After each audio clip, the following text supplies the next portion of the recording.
भारत पाकिस्तान के बीच सीजफायर पर विपक्ष ने सियासी फायरिंग तेज कर दी है। कोई सरकार पर सवाल उठा रहा है तो कोई सीधे प्रधानमंत्री मोदी पर निशाना साधकर उनसे इस्तीफा मांग रहा है। ओवैसी और सिब्बल ने सरकार से चुपते हुए सवाल पूछे। हालांकि पी चिदंबरम जैसे विपक्षी नेता ने प्रधानमंत्री मोदी की तारीफ की है।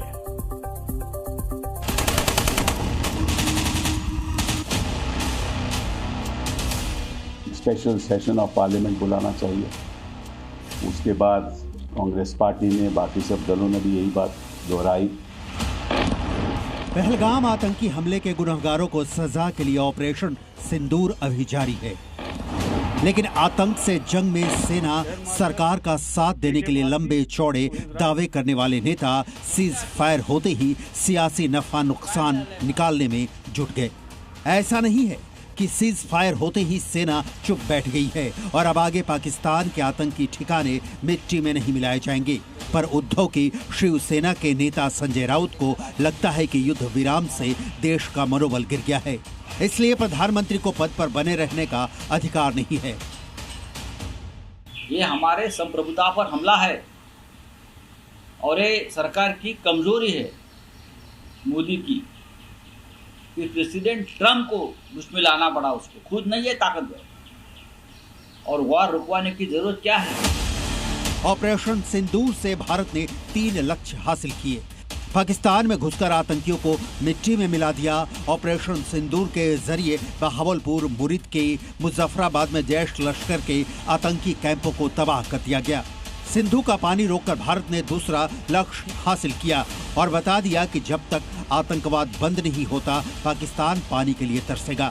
और तीसरा बड़ा लक्ष्य पाकिस्तानी सेना पर करारी चोट करके ये भी बता दिया कि अगर कोई गुस्ताखी करेगा तो हिंदुस्तान की सेना घर में घुसकर मारेगी। पर सीज फायर होते ही विपक्ष सियासी फायरिंग करने लगा। सांसद कपिल सिब्बल जानना चाहते हैं कि सीज फायर अचानक कैसे हो गया।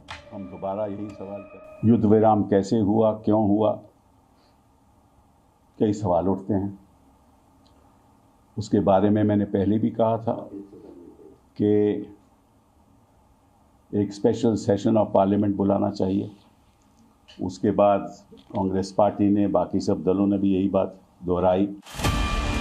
सीज फायर पर सवाल उठाने वालों में ओवैसी भी शामिल हैं, जिन्होंने सरकार के सामने 5 सवाल दागे हैं।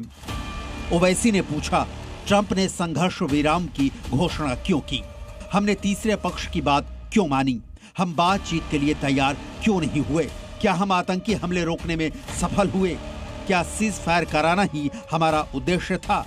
कोई भी ऐसा बयान जो देश के खिलाफ और सुरक्षा बलों के जवानों के मनोबल को तोड़ने वाला है, तत्काल उसके खिलाफ जनता को जागरूक करने की आवश्यकता है, बताने की आवश्यकता है कि छद्म रूप में बैठे हुए इन लोगों से सावधान हो, इन लोगों से संबंध तोड़ो, इनका बहिष्कार करो, क्योंकि अंततः देश की लड़ाई हम सबकी लड़ाई होनी चाहिए। देश का सम्मान हम सबका सम्मान होना चाहिए। वैसे आज हर विपक्षी नेता के साथ साथ पाकिस्तान को और डोनाल्ड ट्रंप को और पूरी दुनिया को एक बार फिर से साफ सुन लेना चाहिए कि भारत सरकार की कश्मीर की नीति क्या है। कश्मीर को लेकर सिर्फ एक ही मुद्दा बचा हुआ है और वो है पाकिस्तान के कब्जे वाले कश्मीर की वापसी। इसके अलावा बातचीत के लिए कोई और मुद्दा नहीं है। अगर पाकिस्तान आतंकियों को सौंपने की बात करता है तो भारत इस पर बात करेगा। भारत का इरादा किसी दूसरे विषय पर बातचीत करने का नहीं है। भारत नहीं चाहता है कि कोई मध्यस्थता करे और भारत को किसी की मध्यस्थता की जरूरत है। ऐसा नहीं है कि हर विपक्षी नेता सीज फायर को लेकर पीएम मोदी की नीतियों से नाराज है। पूर्व वित्त मंत्री पी चिदंबरम ने पीएम मोदी की युद्ध नीति की जमकर तारीफ की है। एक आर्टिकल में पी चिदंबरम ने लिखा, पहलगाम आतंकी हमले के बाद भारत के सामने बड़ी चुनौती थी कि कैसे जवाब दिया जाए। कुछ लोग चाहते थे कि भारत तुरंत पाकिस्तान पर हमला कर दे, लेकिन कम लोगों को ही ये एहसास था कि भारत पाकिस्तान के बीच युद्ध नहीं हो सकता। प्रधानमंत्री ने इन बातों को समझा और सोच समझकर सीमित मिलिट्री एक्शन का फैसला किया। सीज फायर को लेकर भारत सरकार ने साफ कर दिया है कि पाकिस्तान से बातचीत सिर्फ डीजीएमओ लेवल पर ही हुई थी और आगे भी सिर्फ डीजीएमओ ही बात करेंगे। ऑपरेशन सिंदूर न तो रुका है न रुकेगा। सेना को खुली छूट है कि वो अपने तरीके से जवाब दे। ये संदेश पाकिस्तान अच्छे से समझ गया है, लेकिन कुछ विपक्षी नेता जानबूझकर इसका मतलब ठीक से नहीं समझना चाह रहे हैं। ब्यूरो रिपोर्ट, जी मीडिया।